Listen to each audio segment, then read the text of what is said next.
Hi everyone and welcome to a Friday devblog update for Warno. Today is the roadmap devblog, or at least the roadmap for the next few weeks. What a week it has been. Warno is out in the wild and it's been a heck of a ride, say Eugen. It's safe to say that they've been working around the clock to fine-tune balance and address any concerns, and as they say here, hotfixes have been dropping almost every other day and they've got plenty of incoming early access updates. Some of them are going to be major ones to keep us busy for the foreseeable future. Now, before we get onto the roadmap itself, they have left a message to the community and I think I'll read that out in full as it is quite a nice sentiment. Thank you for your help and continuous feedback and comments. Without your support, we wouldn't be able to make Warno nearly as kick-ass as we want it to be. Warno is early access. This means things will change, updates will be made, divisions and mechanics to be added or tweaked, and this takes time and resources. And we fully intend to grow our game from good to great, but bear with us. We are limited in number and we are working as hard as we can to get you everything as soon as possible. We are only a bunch of passionate developers, designers, artists, historians, etc. dedicated to making impressive, realistic, authentic strategy games that look amazing. We know that any game release, especially with something as cherished as Warno, the spiritual successor to Wargame, elicits heartfelt responses from all our players. Do not worry, we check and take into account all feedback. Some things might not happen, other things might come later, and some that are impractical or not aligned to our vision or Warno will just not happen. But regardless, as we said before, we'd like to affirm that you remain respectful towards your fellow players, the community and the team. Play it cool, people. With that out of the way, let's get down to business. So, the plan is to release new content every 2 weeks. Each milestone will be named after a Napoleonic marshal. This might, but not always be the case, consist of 2 new divisions, new maps, new features and mechanics, etc.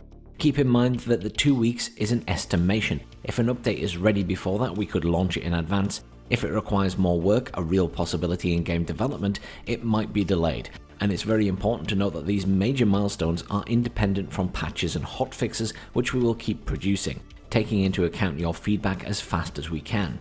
So here we can see the first roadmap, which is going to be the first release in February.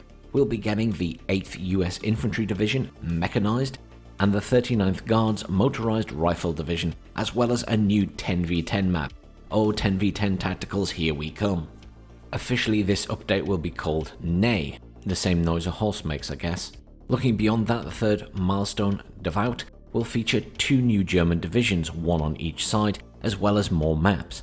And the 4th milestone, Murat, will contain, again, 2 new German divisions and more maps. And then more milestones are still in the works and they will update us with details in due time. But that's not all the information they're leaving us with. They have a little bit more information on the 3rd and 4th milestones. They should actually include the first batch of towed weapon systems for both sides. Think mortars, howitzers, anti-tank guns and the like. Note that towed or crew-served missile units may take a little bit longer. This is something that the SD2 guys will be more familiar with. They're also working on a series of new loadouts for planes and helicopters, especially for the Warsaw Pact Mi-8 and Mi-24. This includes possibly helicopter drop bombs, which are currently in testing, though the engine wasn't originally designed for it. They would also like to note that throughout the Warno early access period, from one update till the next, they will revise the divisions in-game if necessary. Earlier battle groups may receive new units or different loadouts for aircraft or, for example, when they become available, towed units. They will also design new models, so expect a lot of changes in the armory. As noted also, voice acting still uses older Steel Division 2 voice lines. These are placeholders, and they are busy translating or recording new files, and the voice lines will be added before full release. Lastly, they are actively working on an Army General campaign. They know that they won't likely release it soon, but they hope to deliver it during Warno's early access period. At least one of them, that is. Then they have a brief history of the 2 new divisions. So again, the milestone is called Neigh, and the first division is the 8th US Infantry Division mechanized. Having fought with distinction during World War II, this division was reactivated and sent to West Germany in the 1950s, seeing various reorganizations, including an earlier experiment as an airborne Fantomic division and later 8-year stint as the US Army's only 4-brigade division.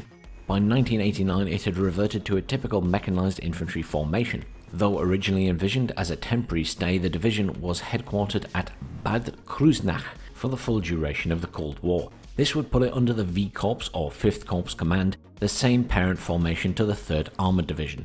In case of war, the 8th US Infantry Division Mechanized would rapidly forward deploy to the border and stem any Soviet advance.